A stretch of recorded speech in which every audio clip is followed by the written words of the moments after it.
દેખાય છે બધાને? આજે આ ખોરાસા ગામ ખાતે આયોજિત કિસાન ન્યાય સભાની અંદર અલગ અલગ ગામમાંથી પધારેલા આપ સૌ ખેડૂત આગેવાનો, વડીલો, યુવા દોસ્તો, આમ આદમી પાર્ટીના કાર્યકર્તાઓ, મંચ ઉપર બેઠેલા અમારા સૌ યોદ્ધાઓ, આમ આદમી પાર્ટીના મીડિયાના મિત્રો, પોલીસ મિત્રો, બધાનું હું હૃદયપૂર્વક સ્વાગત કરું છું, સૌનો આભાર વ્યક્ત કરું છું. બધા જ મંચ ઉપર બેઠેલા આગેવાન શ્રીઓના નામ લેવાઈ ગયા છે એટલે હું રિપીટેશન કરતો નથી, પણ જેમના માન સન્માનમાં આપણે બધા અહીંયા એકઠા થયા છીએ એવા માનનીય શ્રી પ્રવીણભાઈ ચાવડા સાહેબનું હું આમ આદમી પાર્ટીની અંદર ખૂબ હૃદયપૂર્વક સ્વાગત કરું છું. અને એવા જ અડીખમ યોદ્ધા વનરાજભાઈ ચાવડાનું પણ હું આમ આદમી પાર્ટીની અંદર હૃદયપૂર્વક સ્વાગત કરું છું. મિત્રો, આમ આદમી પાર્ટી ગુજરાતની રાજનીતિ બદલવા માટે આગળ વધી રહી છે, પણ આ રાજનીતિ બદલવાની જરૂર કેમ છે? રાજનીતિ શા માટે બદલવી છે? રાજનીતિમાં ખોટું શું થઈ રહ્યું છે? એનો જો દાખલો લેવો હોય, ઉદાહરણ આપવું હોય તો આજે આ સભાના માધ્યમથી આપી શકાય કે પ્રવીણભાઈ ચાવડાની એક હાકલ થઈ, મેસેજ આવ્યો છે, બધાને ખબર પડી છે કે પ્રવીણભાઈ આમ આદમી પાર્ટીમાં જોડાય છે અને ખોરાસા ગામમાં એમના ફેક્ટરી ઉપર સભા રાખી છે. આટલી જ વાત અને આટલો જ મેસેજ સાંભળીને તમે બધા અહીંયા આવ્યા કે ન આવ્યા? એને આબરૂદાર માણા કહેવાય, એને સમાજનો નેતા કહેવાય, એને આગેવાન કહેવાય, જેને મેસેજ પડે ને લોકો હાજર થઈ જાય. ગુજરાતમાં ભાજપની સરકાર છે, મુખ્યમંત્રીની સભામાં પરાણે તાણીને હામ દઈ દઈને સભામાં માણા લાવવું પડે છે. વડાપ્રધાનની સભા હોય, મુખ્યમંત્રીની સભા હોય, કેબિનેટ મંત્રીની સભા હોય, સાંસદ સભ્યોના કાર્યક્રમો હોય, માના હામ ને બાપાના હામ ને તું નહીં આવે તો ગ્રાન્ટ અટવાઈ જશે, કેટલો તો માણસને ભીહમાં લે, કેટલો ડરાવી દબાવીને સભામાં લાવવો પડે છે. એના મુખ્યમંત્રીની સભામાં લોકો જવા તૈયાર નથી, પણ પ્રવીણભાઈ જેવા આબરૂદાર માણસો, આગેવાન ટાઈપના માણસો, સમાજનો હોકારો બનતા હોય એવા માણસોનો એક મેસેજ પડે ને લોકો આવે છે. તો રાજનીતિ શું કામ બદલવી પડે છે? કે જે પ્રવીણભાઈ જેવા આગેવાનો છે એનું રાજનીતિમાં હવે કાંઈ ભાજપ વાળાએ વજન ન રહેવા દીધું, અને જે અહીંથી ચૂંટાયેલા જિલ્લા પંચાયતના સભ્યો ટાઈપના માણસો છે એ મોટા નેતા બનીને ફરે છે. જે ગુંડાઓ છે, લફંગાઓ છે, તોડબાજો છે, કટકી કરનારા છે, માફિયાઓ છે, એ બધા મોટા નેતા, એ બધા કદાવર નેતા. અને હારો માણસ ખૂણામાં ધકેલાઈ ગયો છે. એક જમાનામાં કેવા નેતાઓ હતા કે આમ એનો હોકારો સંભળાતો કેટલાય જિલ્લા વટી જાય ન્યા સુધી. આ બાજુથી જસુભાઈ બારડ જેવા નેતાઓ હતા, અહીંથી પેથલજી બાપા હતા, આમ આગળ જાવ તો અમારા કેશુ બાપા હતા, એનથી આગળ જાવ તો વિઠ્ઠલભાઈ હતા. આમ આખો પટ્ટો લઈ લો તો કેવા હડીકમ હાવજ જેવા નેતાઓ હતા. ડણકું સંભળાતી ગાંધીનગર સુધી. અને આજ કેવા આવ્યા છે? કેવા આવ્યા છે? તમે મારી કરતા વધુ જાણો છો કઈ છે કેવું. અને એટલે એક જમાનામાં કેવા આબરૂદાર માણસો, ઇજ્જતદાર માણસો, સમાજનો હોકારો હોય એવા માણા નેતા બનતા. અને આજ કઠણાઈ જોવો ભાજપના રાજમાં કે આપણા જ મતથી કેવા કેવા માણસો કઈ કઈ ખુરશીએ બેહી ગયા છે. એક વખત ઓલી ગામમાં પાણીની ટાંકી હોય, એમાં ઓલી ગોળ ગોળ નિહણી હોય ઉપર જવાની હોય છે ને, એટલી બધી આમ ગોળ ગોળ ગોળ ગોળ હોય. ઉપર કોક જેવો તેવો મોટી ઉંમરનો માણસ ચડી ન કે ફેર ચડે. એકવાર એવું બન્યું ટાંકી ઉપર ગધેડો ચડી ગયો, એટલે હવારમાં ગામ જાગ્યું અને બે ચાર જણા નજર ગઈ. 2 5 ને કીધું, 5 50 ને કીધું, બધાએ જોયું ટાંકી ઉપર ગધેડો. એટલે ગામના કોઈક જુવાનીએ ફોટો પાડ્યો કે અમારા ગામની ટાંકી ઉપર ગધેડો ચડી ગયેલ છે, અને હેઠો કેમ ઉતારવો એ આઈડિયા કોઈની પાસે હોય તો આપો. એટલે ફેસબુકમાં પોસ્ટ વાયરલ થઈ. એટલે હેઠે બ્રિજરાજભાઈ જેવાય કોમેન્ટ કરી કે ભાઈ હેઠો કેમ ઉતારવો એ બધું કહું તમને નિરાતે, પણ આ સડ્યો કેમ ઈ તો કયો. કેટલાક લોકો દોસ્તો આવી રીતે ટાંકી ઉપર ગાંધીનગરમાં ચડીને બેઠા છે. કોક પૂછો તો ખરા કે ન્યા ક્યાંથી પહોંચ્યો, આ ક્યાં ન્યા પહોંચી ગયો, આને અમારા ગામમાં કોઈ ઉધાર બીડી દેતું નહીં. આજે કે મંત્રી છે, જો ગધેડો ચડ્યો ટાંકી ઉપર. શું કરશું મિત્રો? વિચાર કરો તમે. કે સારા માણસનું રાજકારણમાં ભાજપે કોઈ જગ્યા નથી રહેવા દીધી. અને એટલે આમ આદમી પાર્ટી આ મોટી લડાઈ એ લડે છે કે પહેલા તો કાંઈક આબરૂદાર માણા રાજકારણમાં આવે, પછી બધી ન્યાયની હકની અધિકારની પછી કહેવું. પહેલા કોક માણા તો હારો લાવો. હક માંગવો છે પણ કોની પાસે? કોક હારો માણા હોવો જોઈએ રાજકારણમાં. અને આખા ગુજરાતની આ પરિસ્થિતિ છે કે જેટલો નબળો માણા એટલો મોટો હોદ્દો ભાજપમાં. અને હરીફાઈ છે એમાં કે તું વધારે હલકો, હું વધારે હલકો, બેયની હરીફાઈ થાય. ઉપરથી નિરીક્ષકો આવે તમારા બે કરતા ઓલો ત્રીજો વધુ હલકો. તો કે બનાવો જિલ્લા પ્રમુખ, બનાવો આવડો, આ બનાવો. નિરીક્ષકો જોવા આવે છે, હારો કોણ છે એ જોવા નથી આવતા. ઉપરથી નિરીક્ષકો આવે, પ્રદેશ ટીમમાંથી નિરીક્ષકો મોકલ્યા છે. શું જોવે છે અહીં આવીને કે ખરાબમાં ખરાબ કોણ છે? તો હરીફાઈ થાય, સૌથી ખરાબ હોય એની ઉપર મુગટ મૂકવામાં આવે છે. આ હાલે એમ છે. કેવા કેવા લોકોને કેવા કેવી જગ્યાએ બેહાડ્યા છે દોસ્તો. અને બધું જ આપણી નજર સામે થાય છે. બધું જ આપણી નજર સામે થયું છે. કાંઈ હંતાઈ નથી કરતા. તો કાંઈક તો દોષ આપણી નજરનો હશે ને, આપણી આંખમાં કંઈક મોત્યો હશે. દેખાતું નહીં હોય કે આવા નબળા માણસોને ક્યાં સરકારે પોગાડ્યા. સારા માણસોની કોઈ ઇજ્જત આબરૂ રહી નહીં રાજનીતિમાં. તો પ્રશ્ન જઈને કહેવાનો કોને? આપણે બધાએ આપણા પરિવારનો દાખલો લઈએ કે 20 વર્ષ પહેલા આપણે જે જીવન જીવતા હતા, જે ગરીબી હશે, જે સાધન સગવડ હશે, જે સુખ સુવિધા હશે, એમાં પરિવારના વડીલ જે મોભી માણા હોય ને એને મહેનત કરી, જોખમ લીધું હશે, મહેનત કરી હશે, કેટલી બધી ઉપાધિઓ વારી હશે, અને પોતાના કુટુંબને, પોતાના પરિવારને ગરીબીમાંથી કે અસુવિધામાંથી બહાર લાવવાની કોશિશ કરીને બેઠેલા આપણે બધા જ. ઘરનો એક મોભી માણસ જો મહેનત કરે, મજૂરી કરે, સંઘર્ષ કરે, તો 20 વર્ષ પછી એનું કુટુંબને કેટલોય ઉપર લઈ આવ્યો હોય. પણ અવડી મોટી સરકાર તરી વર્ષથી મથે છે, નથી માખણ બનતું, નથી છાશ થતી, કે નથી દૂધ ફાટતું, કે હું કરે તરી વર્ષથી એમને. તમે બધા 20 વર્ષ મહેનત કરી તો વિચારો 20 વર્ષ પહેલા ખોવડું કેવું હતું ને આજ કેવું છે. 20 વર્ષ પહેલા ફળિયામાં હું હતું ને આજ ફળિયામાં હું છે. 20 વર્ષ પહેલા ચપ્પલ જોડા કેવા હતા ને આજ કેવા છે. હવે આપણે તો આપણી મહેનતે હારા જોડા લેવી તોય ભાજપ વાળા કે જોઈ લો મારા મિત્રો ખેડૂતોના પગમાં. હું જોઈ લઈ તો વળ ખાઈને લીધા છે. તમે હારા બુસ્કોટ પહેરો તો તરત ભાષણ ચાલુ કરે, જોઈ લો મિત્રો મોદીજીના રાજમાં ખેડૂતોના બુસ્કોટ. સહેજ હારું છાપરું બનાવો, હારા જોડા લાવો, હારો બુસ્કોટ પહેરો એટલે તરત ભાષણ ચાલુ કરી દે મોદીજીના રાજમાં લીલા લહેર. કેટલી મજૂરી કરી, કેટલી ટાઈટ ખાધી, કેટલા રાતે પાણી વાળ્યા, કેટલી દવા છાંટી, કેટલા જીવ જંતુ જનાવરનો ત્રાસ સહન કરીને 2 પૈસાનું કંઈક માલ પક્યો ને વેચીને પૈસા બચાવીને ખરીદ્યું છે. એ કઈ સરકારને થોડી ખબર છે? એ નથી જાણતા. તમે વિચાર કરો કે આ પ્રવીણભાઈ બેઠા છે અહીંયા અને આજે અહીં જોડાય છે ને વખાણ કરવા એવું ન હોય. એનો મેસેજ આવ્યો ને તમે આવી ગયા એટલે એ સર્ટિફિકેટ છે કે સમાજના આબરૂદાર માણસ છે. નગર તો અમારે સરકારી બસો ન મોકવી પડે. જે નેતાની મીટિંગમાં સરકારી બસો ન મૂકવી પડે ને એ નેતા જ સમાજનો સાચો નેતા છે. એ સમાજનો ખભો કહેવાય, વાહો કહેવાય, એ સમાજનું બળ કહેવાય. પણ તમે વિચારો કે આપણી પાસે એટલા બધા પ્રશ્નો છે, સમસ્યાઓ છે, સરકાર સુધી વાત કેમ નથી પહોંચતી? આપણી ઘરમાં છોકરો, આપણા ઘરમાં છોકરો રમતો હોય અને સહેજ એની રમતમાં ફેર પડે, સહેજ અવાજ ઢીલો પડી જાય, સહેજ આંખી ઓછી ખુલતી થઈ જાય, સહેજ ઢીલો પડી જાય ને તો તરત બટા કાંઈ થયું છે એમ પૂછવી કે ન પૂછવી?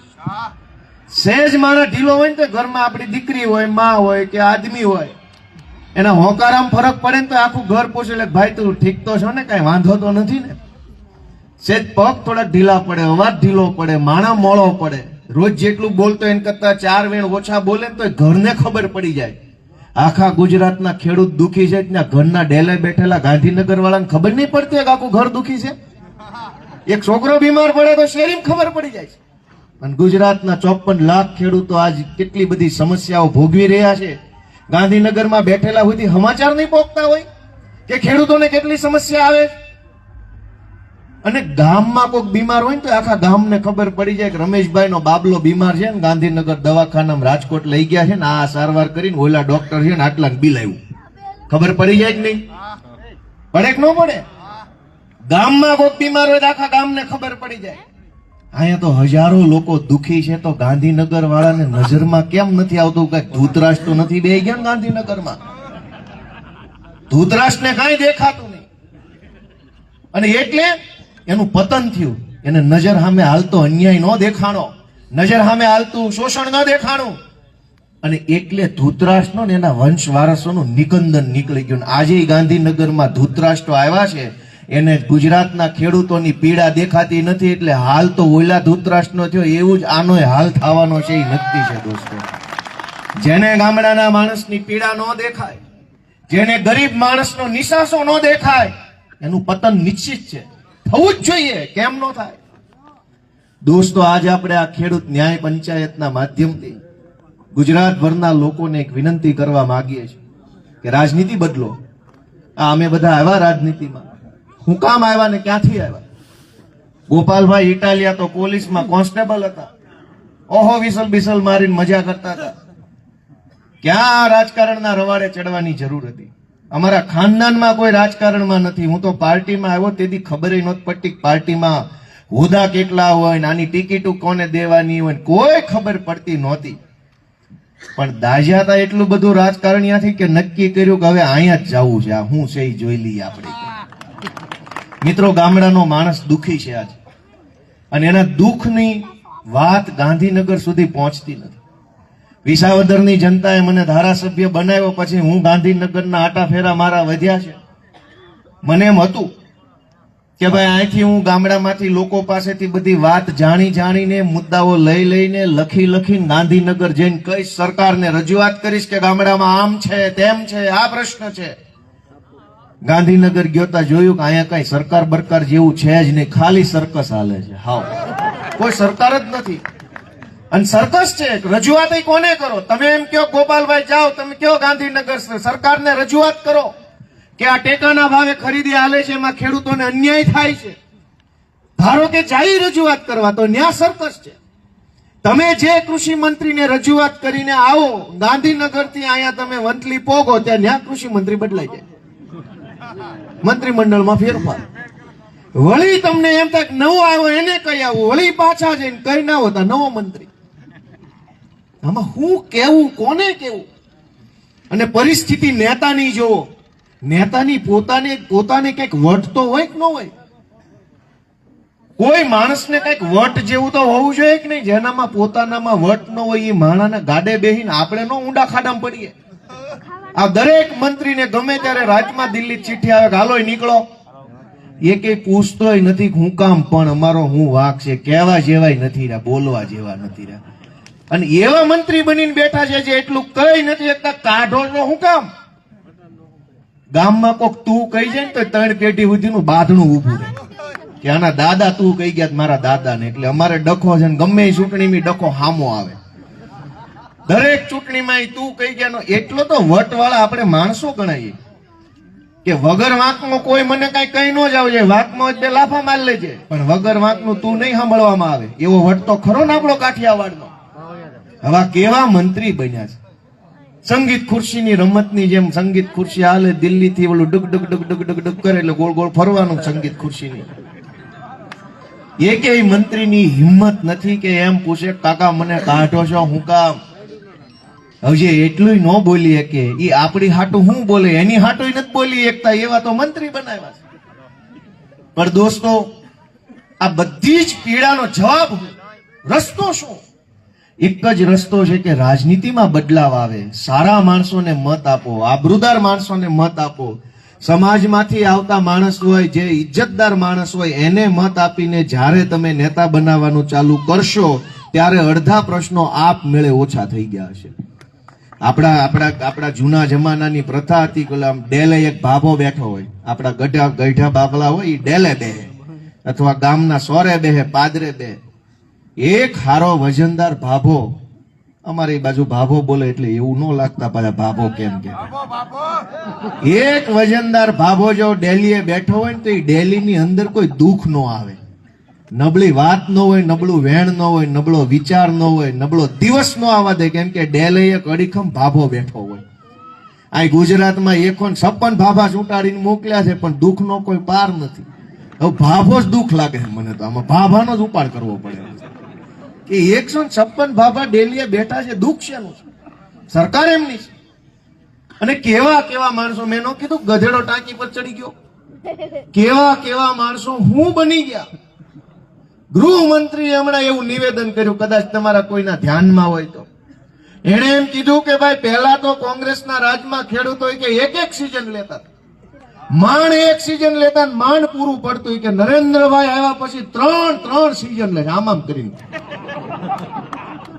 ત્રણ સિઝન કે ખેડૂતો લઈ રહ્યા છે, એનું મને ગર્વ છે એમ કીધું. હવે એને કોણ સમજાવે કાકા કે એક સિઝન જેથી ખેડૂતો લેતા ને તેથી એક સિઝન ની અંદર ઘેરો એક છોકરા પવણાવતા, તોય થોડુંક હોનું લેતા, તોય પાછું સારું ગાડું લેતા, તોય મકાન બનાવતા, તોય થોડાક રૂપિયા વધે તો એ પાછું દિવાલું દાટતા. એક સિઝન માં આટલું કરી નાખતા. 10 15 8 8 10 છોકરા પવણાવતા. બધાને ખબર છે બધાના ભાઈઓ બહેનો કેટલા છે. ત્રીજી પેઢીએ જાવ તો અડધા ભાઈઓ બહેનો વાળો પરિવાર છે. એક સિઝન લેતા તો 10 છોકરા પવણાવતા. આ 3 સિઝન લે છે અને છેલ્લે એક છોકરાના પવણાવવાના મેળ નથી, મળતું નથી કામ.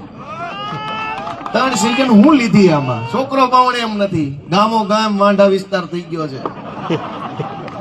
ભલે આપણે દાંત કાઢીએ પણ વાત વ્યવહારિક છે કે નહીં મારી? જેથી એક સિઝન લેતા ને તેથી બધું ગોઠવાઈ જતું હતું, હમું હુતરું પડી જતું. અને એક સિઝન વાળા ખેડૂત તો હોનાના બટન વાળા જભા પહેરતા. આ 3-4 બટન હોનાના હોય ઉપરથી. હવે આ નરેન્દ્રભાઈ ની સરકાર આવી, 3 સિઝન લેશે, જભા હોનાના બટન રૂગે જભા જ નથી. જભા વગરના ખેડૂત કર્યા, ક્યાં લુગડા લેવા જવા? અને આટલી પીડા. જોકે હું ભલે દાંત કાઢીએ છીએ આપણે, અને હું વાત એવી કરું છું કે હસવાનું આવે. શું કામ? રોવીને તો આપણા આંસુડાની કદર કે કિંમત ભાજપ વાળા કરે એમ નથી, એટલે દાંત કાઢતા કાઢતા પાડી દેવાના છે. રોયે મેળ નહીં પડે આપણો. રોશું તો જોશે કોણ? રોશું તો કાયર ગણશે. રોશું તો એમ કે એક નબળો છે, 2 ધોકા બીજા મારો. રોવું નથી, પણ દાંત કાઢતા કાઢતા કાઢતા નીકળો. આવણો કાઢવા અને દાંત કાઢતા ખબર ન પડવી જોઈએ શું થઈ ગયું. વિસાવદરમાં કેવું છે, દાંત કાઢતા કાઢતા વિદાય આપી, હસતા મોઢે વિદાય કે છે ને, હસતા મોઢે, રોતા નહીં પ્લીઝ, આપીને વિદાય હસતા મોઢે વિદાય આપવા માટે આપણે બધા તૈયાર થવાનું છે. મિત્રો દોસ્તો, મારે તમને વિનંતી કરવી છે કે આપણા બધાની પીડા ઘણી બધી છે, પણ વાત ઉપર પોકતી નથી. મેં તમને હમણાં કીધું, ગામમાં કોઈક માંદું પડે તો આખા ગામને ખબર પડી જાય, તો આખો ગુજરાતના ગામડા માંદા પડ્યા એના સમાચાર નહીં ઉપર પોકતા હોય. સૌથી મોટી જો સમસ્યા જે ઉપર પોકતી નથી, આ દર વાવણી ટાણે ખાતરની ઉપાધિ આવે છે. ખાતર ઘટ્યા જ કરે, જેથી તમારે જોતો હોય તેથી જ ન હોય.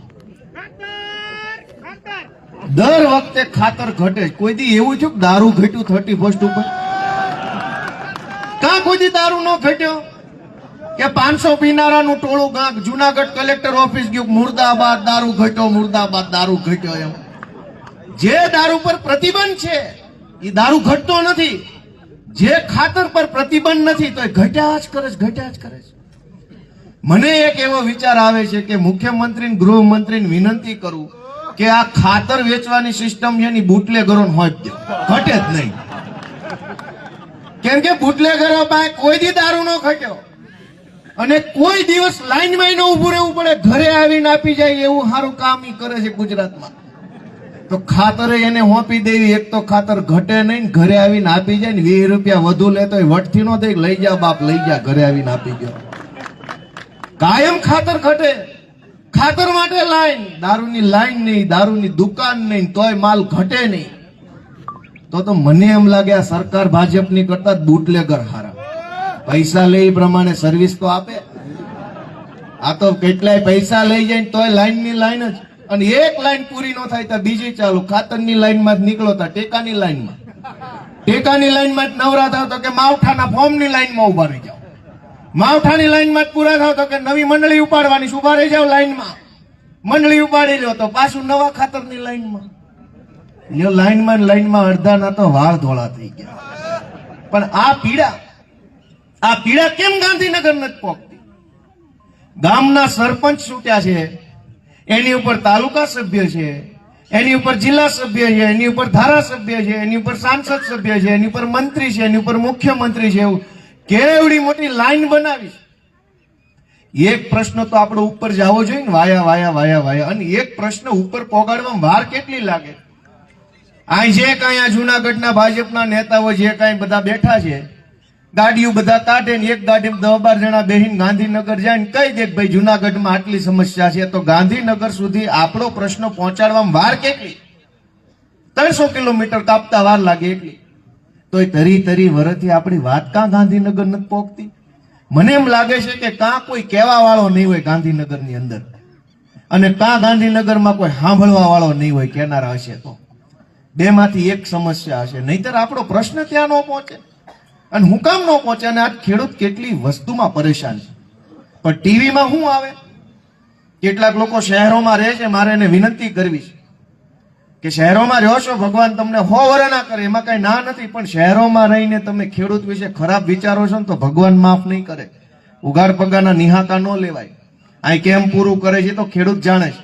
શહેરમાં જન્મે, શહેરમાં મોટા થાય, એને તો એમ જ લાગે છે કે ખેડૂતોને લોન સરકાર આપે ખેતી કરવા, માલ પાકે તો ટેકાના ભાવે લઈ લે, ખાતરમાં સબસિડી, ટ્રેક્ટરમાં સબસિડી, આ તો બધા મોજે મોજ કરે છે. આ મોજ કરવા લે, બધાને એવું શીખવાડે છે. ટીવીમાં એવું આવે કે આને તો બધું સબસિડી વાળું જીવન છે. તારી સબસિડી ટેકે આવત ને તો લુગડાઈ ન વધ્યા હોત. આ તો મહેનત કરી એટલે અહીં પહોંચ્યા છે. ટ્રેક્ટરો છે, કોકની પાસે સાયકલ છે, કોકની પાસે ગાડીઓ છે, પણ શહેરમાં એવું માહોલ બનાવે. અને એટલે શહેરમાં કાયમ કે ભાઈ આ તો ખેડૂતો છે, આને તો બધું સરકાર અમારા ટેક્સના પૈસા આને જ આપી દેશે. એવું નથી મારા ભાઈ. એ તો જાવ એક દી રાતે બત્તી લઈને પાણી વાળવા, હાવજ હમણાં આવશે ને જોઈ જોજે ઉભા રહ્યો તો સીધા ટાંટિયા ધ્રુજ્યા વગર. દીપડા આવે, હાવજ આવે, વીસી આવે, સાપ આવે, નીલગાય આવીને ખાઈ જાય, થોડુંક ભૂંજરા ખોતરી જાય, છેલ્લે કોક કરદો કરી જાય, કોક ટેકામ લઈ જાય, કાંઈક છેલ્લે વધે તાર ખેડૂતના ઘરમાં આવે. પણ એ વાતની ચિંતા ગાંધીનગરમાં નથી. અને ગાંધીનગરમાં કેમ નથી? દરેક મુદ્દો ગાંધીનગરમાં હોવો જોઈએ, પણ કેમ નથી? માણા જેવા હારા ચૂંટાઈ ગયા છે આપણા મતથી, મુદ્દો ગાંધીનગરમાં થોડો હોય. કોક પ્રવીણભાઈ જેવો માણા, કોક ભાઈ વનરાજભાઈ જેવો માણા, કોક હેમંતભાઈ જેવો માણા, કોક ઈશુદાનભાઈ જેવો લાગણીશીલ માણા ચૂંટણી જીતે તો એની પાસે આશા રાખી શકે કે બાપ તું તો ઘરનો છો, તું કરીશ, અમને ભરોસો છે ને, તું જા કરી કે. હવે આ તો કેવા ચૂંટાઈ ગયા, એટલે કેવા ન જવાય, મોઢા તોડી લે આપડા. અને બધાને અનુભવ છે જુનાગઢના ભાજપના નેતાની તો ઓફિસે મળવા ન જવાય, નકર હારા પાસે હું કરે. દોસ્તો, મારે તમને એટલી જ વિનંતી છે બધાને, આ ટીવી કેમેરાના માધ્યમથી જે લોકો જોવે છે એને, કે જરાક આપણે આપણો આત્મા જગાડવો પડશે. અગર બધું જ જગ્યાએ કઈક અન્યાય અત્યાચાર થઈ રહ્યો છે તો એક બટન દાબવા પૂરતી ભૂલ આપણી ગણવાની કે નહીં ગણવાની? ભાઈ ઈ ખોટા છે તો એને બટન કોણે દાબી ગયું? આપણા આજુબાજુમાં, આપણા કુટુંબ પરિવારમાં કોઈ કહી જતો હોય, બટન દબાઈ જતો હોય ભાજપનું, તો એને રિક્વેસ્ટ કોણ કરશે કે ભાઈ હવે તો પાછો વળ, આ બધું ન કરાય, આત્મા જગાડો. અનેક સમસ્યાઓથી ગુજરાતના ગામડાના લોકો પીડાઈ જાય છે. દુઃખ ઓછા નથી થતા, વધતા જાય છે. આપણે ઉઠીને ક્યાં કહેવાનું? દીકરાને કઈક તકલીફ પડે તો બાપને કે, પણ બાપ જ નો સાંભળે તો કહેવાનું કોને? કઈ પડખેન ઘરે કહેવા જવાય? આજ સામાન્ય માણસને કોઈ તકલીફ પડે તો પોલીસ સ્ટેશન જવું પડે, પોલીસ જ નો સાંભળે તો કોને કહેવાનું? જમીનને લગતી તકલીફ પડે તો મામલતદાર પાસે જવાનું, મામલતદાર જ વડકા કરે તો કોને કહેવાનું? ગામની અંદર કઈક નાના મોટા સરકારી કામ, રોડમાં, ગટરમાં, કેમેરામાં તકલીફ પડે, ટીડીઓને કહેવું પડે, પણ ટીડીઓ જ હામો થાય તો કોને કહેવાનું? કઈક જંગલને લગતા, કઈક વીજળીને લગતા પ્રશ્નો ઉપસ્થિત થાય, નવા કનેક્શનને લગતા, કનેક્શન ટ્રાન્સફર કરવું, થાંભલા નખાવા, ટીસી બળી ગયું, કઈક પ્રશ્ન બને તો આપણે જીબીને કહેવાનું, પણ જીબી વાળો હામી બંદૂકો કાઢે તો? દોસ્તો, તમારા દરેક પ્રશ્ન લઈને તમે સરકાર પાસે જાઓ, પણ સરકારે જે માણસ બેસાડ્યો છે એ તો હામો થાય છે. એ તો તમને દુશ્મનની જેમ જોવે છે. આ તો તમને તો કરવાનું હું. અને એટલે મારી તમને બધાને એક વિનંતી છે કે આપણો આત્મા જગાડો, આપણો આત્મા જગાડો. દોસ્તો, આપણા મનને પૂછીએ કે આપણે શું કરી રહ્યા છીએ, શું કરવાના છીએ. આ અમારી જેવા જુવાનિયા ઝંડો લઈને નીકળ્યા છે. કેટલાક વર્ષ પહેલા જયારે હું આમ આદમી પાર્ટીનું કામ લઈને ગામડે ગામડે જતો હતો, કોક જિલ્લામાં 8 જણા, કોક જિલ્લામાં 9 જણા, કોકમાં 10, બહુ સારું હોય તો 20 જણા આવે સભામાં. અને તે દિવસે મેં એવી ચર્ચા કરતા ગુજરાતમાં સરકાર બનાવશું ને લોકોને સુખી થાય એવું શાસન આપશું ને ખેડૂતો માટે આવું કરશું, યુવાનો માટે આમ કરશું, શહેરો માટે આમ કરશું. તો કેટલાય લોકો દાંત કાઢતા કે ભાઈ હવે સ્વાંટ્યા છો એક ધારા જાવાલો અહીંથી વયા જાવ, મારા હોટલે નો બેહતા. તેથી કોઈને ભરોસો નહોતો કે આ છોકરાઓ કંઈક કરશે. કેટલાક લોકોને આજે ભરોસો નથી કે આ છોકરા કંઈક કરશે, પણ અમને પૂરો ભરોસો અમારી નિયત ઉપર અને નિષ્ઠા ઉપર છે કે અમારી નિયત સાચી છે તો 1000 હાથ વાળો અમારું પાર પાડશે. નહીતર આ વિસાવદરની ચૂંટણીમાં ક્યાં ભાજપ ને ક્યાં અમે, એની પાસે કેવડી શક્તિ. આખા કાઠિયાવાડના બુટલેગરો ભાજપનો પ્રચાર કરતા. તમામ જે ખનીજ માફિયાઓ, ચોર ચપાટાઓ, લુચ્ચા લફંગાઓ બધાને ફોન આવી ગયા હતા કે ભાઈ ચાલુ રાખવાનું છે 2 નંબરનું, તો જાવ વિસાવદર, નહીતર બંધ કરાવી દઈશું તમારું દારૂનું સ્ટેન્ડ ને ડ્રગ્સનું, રેતીનું, ખનીજનું બધું બંધ કરાવી દેવું. બધા વિસાવદર આવ્યા, સરકારી તંત્ર લાગી ગયેલું. પણ જીત શેના કારણે મળી? એની પાસે લાવ લશ્કર છે, એની પાસે સત્તા છે, તાકાત છે. અમારી પાસે એવું કાંઈ નહોતું. અમારી પાસે ખાચી દાનત હતી અને 1000 હાથ વાળા કાળિયા ઠાકરનું નામ લઈને ઉતરી ગયા કે ભાઈ દાનત સાચી છે તો હોડકું પોકાર્યું પાર. નહીતર એની પાસે જે છે એવું ભેગું કરવા જાવી તો પેઢીઓ વહી જાય એમ છે. પણ આ લડાઈ જે છે ને એ બદ દાનત અને સારી દાનત વચ્ચેની લડાઈ છે.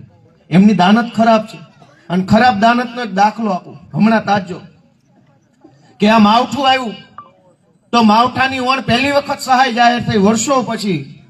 કોઈને યાદ નથી છેલ્લા 20 વર્ષ કેદી માવઠાની સહાય આવેલી.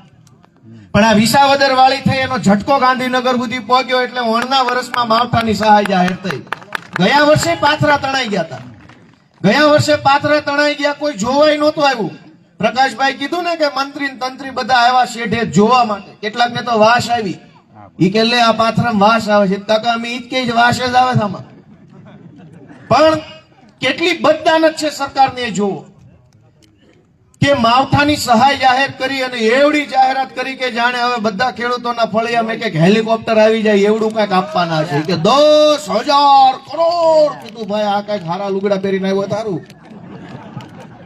એવી જાહેરાતો ચાલુ કરી 10,000 કરોડની કે સહાય આપવામાં આવશે. પણ ચોરી ક્યાં કરી કે ઓલા જે ફોર્મ ભરવા માણસો બેહાડે ને આખા ગુજરાતના, એને ફોન કરીને કહેવામાં આવ્યું તો ઓછો આંકડો નાખજે ફોર્મમાં. એટલે અનેક ખેડૂતોને એવું થયું છે નુકસાની 2 હેક્ટરમાં ગઈ હોય અને સહાયના ફોર્મમાં 25 ગુઠાન, 10 ગુઠાન, 8 ગુઠાન એવું જ થયું છે. હેમંતભાઈ સાચી વાત છે? થયું છે તમારા વિસ્તારમાં? અનેક ખેડૂતોના ખોટા ફોર્મ ભરી દીધા. સરકારી માણસોને કઈ કઈ ઓછા ફોર્મ ભર્યા. 10 વીઘામાં નુકસાન થયું હોય અને લખ્યા 2 વીઘા. ભાઈ વરસાદ જ પડ્યો છે, માવઠું જ આવ્યું છે, નુકસાન જ ગયું છે. 2 વીઘામાં કેમ ગયું? 10 વીઘામાં ન પડ્યું વરસાદ. પણ જેને આપણે ત્યાં કહેવત છે ને બાપના પેટ પડીને કામ કર્યું ન હોય ને કરી ન શકે. આ સરકાર ચોર સરકાર છે.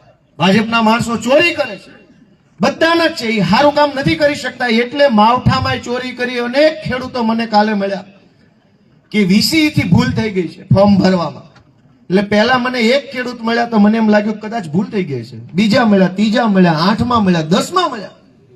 દરેક ખેડૂતને એવું સમજાવવામાં આવ્યું ગામમાંથી સરકારી માણસો દ્વારા કે વીસી થી આંકડો નાખવામાં ભૂલ થઈ ગઈ છે. 3 હેક્ટર, 4 હેક્ટર અને પાછળ લખ્યો 4.208 તો 0.208 નાખી દીધું વળતરના ખાનામાં. 1માં ભૂલ થાય, 2માં ભૂલ થાય, 25માં ભૂલ થાય, 50માં ભૂલ થાય.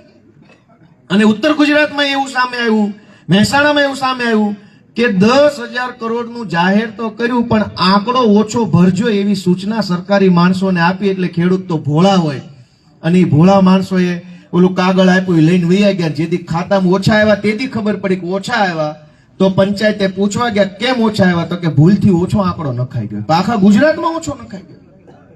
એટલે જે મેં તમને કીધું એમ કે આ લડાઈ હારી દાનત વાળા અને ખરાબ દાનત વાળાની વચ્ચે છે. તમારા મતથી, તમારા આશીર્વાદથી હારી દાનત વાળો ચૂંટાશે તો ગુજરાતનું ભલું થશે અને ખોરી દાનત વાળો ચૂંટાશે તો હજુ ખાડામાં જવાનો છે સમાજ દોસ્તો. એટલે હું તમને એવી વિનંતી એક છોકરા તરીકે કરું છું. હું તો બહુ નાનો માણસ છું ઉંમરમાં, અનુભવમાં, રાજકારણમાં નાનો માણસ છું. કેમ કે ધારાસભ્ય 6 મહિના જૂનો છું, હેમંતભાઈ 3 વર્ષ જૂના છે. એટલે બધી જ રીતે હું નાનો છું. પણ અમારો વિચાર મોટો છે કે ગુજરાતભરના લોકોને સારી સુવિધા મળે, સારી સેવા મળે, એના માટે અમારે જે સહન કરવું પડે અમે કરશું. દોસ્તો અમારા રાજુભાઈ બોરખતરિયા, અમારા પિયુષભાઈ પરમાર, રાજુભાઈ કરપડા, પ્રવીણભાઈ રામ, અડધા લોકો અહીંયા બેઠા છે, અડધા જેલમાં છે. ગુજરાતમાં તમે જુઓ કે જેલમાં જવાની જેને જેને બીક લાગે ને ભાજપમાં વયા જાય છે. ઉપરથી ફોન આવે કે ભાઈ શું કરવાનું છે? ના સાહેબ આવું જ છું, કાલે જ ગાંધીનગર આવીને ખેંચ પહેરી લઉં છું. જેને જેને જેલમાં ન જવું હોય ને ભાજપમાં જાય છે. અને ગુજરાતની અમે એક એવી વટવાળી પાર્ટી છે, ભાજપમાં ન જવું હોય ને એટલે અમે જેલમાં જવાય તૈયાર છીએ. જ્યાં લઈ જાવ ને લઈ જાવ, ભાજપ નો હાલે. જેલમાં રાખો. મારી ઉપર કેટલા કેસ છે? 30 કેસ છે. ગુજરાતના 15 જિલ્લામાં FIR કરી. કાંઈ વાંધો નહીં બાપા, સરકાર બદલાવા દો, અમને આવડે છે, હું વકીલ છું, તમ તાર કરશું અમે જે ફાવે એ સિસ્ટમ. પણ ભાજપના મિત્રોને મેં એક રિક્વેસ્ટ કરી છે, અને આજ માણાવદરની ધરતી પરથી ફરીથી કહી દઉં, વંથલીમાંથી, કે ભાઈ જેટલું ખમાય એમ હોય ને એટલું કરજો, પછી કહેતા નહીં ઘૂસ કરી. તમે 2 ધોકા ખમો એમ હોય તો 2 મારવાના છે, 10 ખમો એમ તો 10 મારવાના છે. અમારા કાળજા કઠણ છે, અમે સત્તાની પાછળ હંતાની મીંદડાની જેમ વાર કરવા વાળા નથી. હામી છાતીએ ઉભા ભાજપની સામે. તમારી દેશમાં સરકાર, રાજ્યમાં સરકાર, તાલુકામાં સરકાર, જિલ્લામાં સરકાર, તો હામી છાતીએ ઉભા છે. એ અમારી કલેજાની કઠણ છે, અમારું કલેજો છે એ કઠણ છે. પણ તમે આટલું ખમી શકો એમ છો? અમે 15 જિલ્લાની જેલમાં રહ્યા છીએ, પણ તમે 2 કલાક લોકઅપમાં બેહી શકો એમ તો જ વધારે વાયડાઈ કરજો. સમય બદલાઈ રહ્યો છે, અને જે દિવસે આના જ જમાદારોને ફોન કરશો ને 4 કલાક ખૂણામાં બેહાર છે ને તો રોતા નહીં આવડે કે નહોતું આ કરવાનું, ભૂલ થઈ ગઈ વગેરે વગેરે. અમે તો કેટલું સહન કરીને બેઠા છે. અને સહન કોના માટે કર્યું? લોકોનું ભલું થાય, સમાજનું સારું થાય, હારા માણસના હાથમાં નેતૃત્વ આવે, લાગણીશીલ માણસ હોય, સંવેદનશીલ હોય, સમાજનું કંઈક સાંભળે, કોકને કંઈક માન આપે, કોકની કંઈક વાતને જુએ, એવા માણસના હાથમાં નેતૃત્વ આવે એની કોશિશ અમારા અરવિંદ કેજરીવાલજી કરી રહ્યા. દોસ્તો, ઈશુદાનભાઈ ગઢવી એવી કોશિશ કરી રહ્યા કે આપણે બધા સહિયારો પ્રયત્ન કરીએ અને હારા માણસના, આબરૂદાર માણસના હાથમાં નેતૃત્વ આવે એવું કામ અમે કરવા જઈ રહ્યા છીએ. એટલે દોસ્તો, તમારા બધાના આશીર્વાદ અમને મળે એવી હું આશા રાખું છું. ફરી એક વખત પ્રવીણભાઈ અને વનરાજભાઈને હું આમ આદમી પાર્ટીમાં સ્વાગત કરતા ખૂબ હરખ અનુભવું છું, ખૂબ ગર્વ અનુભવું છું. આમ તો અમારી પાર્ટીમાં જુવાનિયા જાજા છે, બિન અનુભવી ગણાય. પ્રવીણભાઈ તો અનુભવી છે 2 પેઢીથી. આ અમારા રાજુભાઈ બોરખતરિયા, પિયુષભાઈ, રાજુભાઈ કરપડા, હું, આ બધા જુવાનિયા છે, 40 થી અંદર વાળા, 35-36 ની ઉંમર વાળા અમે બધા છે. અમારી પાસે અનુભવ ઘટે છે, એ આજ વંથલીથી પ્રવીણભાઈના માધ્યમમાં અનુભવ આવી ગયો. એ અનુભવીને અમે જુવાનિયા, એ દિશા બતાવશે ને અમે દોડ્યા કરશું. ઝીકો ભાઈ ઝીકો, તમ તારે. જુવાન માણામાં જોર જાજુ હોય, ઉંમરવાળા માણસમાં અનુભવ જાજો હોય. હવે અમારે 2 વકલ આવી ગઈ છે, એટલે હવે ઉપાધિ નથી. તાલુકા જિલ્લા પંચાયતની ચૂંટણીમાં મને એમ લાગે છે કે ધાર્યા બહારનું કંઈક સારું પરિણામ જુનાગઢ આખા જિલ્લામાં આવવાનું છે. એટલે વનરાજભાઈ, પ્રવીણભાઈ, એમનો પરિવાર, કેમ કે પરિવાર આપણને સપોર્ટ કરે એ બહુ મોટી બાબત છે. રાજકારણમાં ઘણી વખત પરિવાર જ પહેલા તેમ કે ભાઈ રહેવા દે ને, એ બધું ન કરાય, બરાબર છે જે છે. પણ પરિવારને હું ધન્યવાદ આપીશ, એમનો હું આભાર વ્યક્ત, કેમ કે સંઘર્ષ કરવો અમને ખબર છે કે સત્તાની સામે પડવું ને એ બહુ અઘરી બાબત છે. સત્તાના ખોળામાં બેહીને ઘોરીક્યું કરવી ગમે ને, એ તો બહુ મીંદડાનું કામ છે. એ તો ગમે એ માણા કરીએ કે ભાજપમાં જોડાય હાવ હાવ કર્યા, એ કઈ બહુ મજાની વાત નથી. પણ ભાજપની સામે એક આંકડો મારી લો ને, એ મજાની વાત છે. પણ એની અંદર પરિવારે વિચારતો કે ભાઈ તું શું કામ આટલું જોખમ લે, તારે શું લેવા દે, બધા કોઈ નથી પડી, તું એક જ કેમ? પણ એ મુશ્કેલ જયારે નિર્ણય લેવાનો હોય કે આ પાર્ટીમાં રહેવું, ઓલી પાર્ટીમાં રહેવું, આ કામ કરવું, ઓલું કામ કરવું, ત્યારે પરિવારનો નિર્ણય બહુ મહત્વનો હોય. મને એવું લાગે છે કે વનરાજભાઈ, પ્રવીણભાઈના પરિવારના સભ્યો હશે, પુરુષ સભ્યો, મહિલા સભ્યો, બધા એમને ટેકો આપ્યો હશે, અને ત્યારે જ આટલું સરસ કામ એ આગળ વધી શક્યા છે. પરિવારનો આભાર. આપ બધા એવા આટલી મોટી સંખ્યામાં યુવાનો, વડીલો, એ બધાનો પણ હૃદયપૂર્વક આભાર માનું છું. સૌને મારા પ્રણામ. જય શ્રી કૃષ્ણ.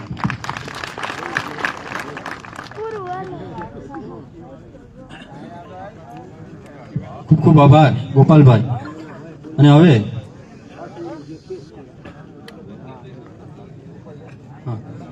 થોડીક વાર 5 જ મિનિટનો પ્રોગ્રામ આપણો બાકી છે, તો મિત્રો મારો આગ્રહ છે કે સર્વે પોતાનું સ્થાન ન છોડે. અને હવે હું મહેશભાઈ કોટડિયા અને જેતપુરથી તેમની ટીમને હું મંચ ઉપર આમંત્રણ આપું કે તેઓ આવે અને હારતોડાથી ગોપાલભાઈ ઇટાલિયા, હેમંતભાઈ ખવા, બ્રિજરાજભાઈ સોલંકી, રાજુભાઈ બોરખતરિયા, પિયુષભાઈ પરમારનું સ્વાગત કરશે. વનરાજભાઈ ચાવડા આજના કાર્યક્રમને લઈ અને આભાર વિધિ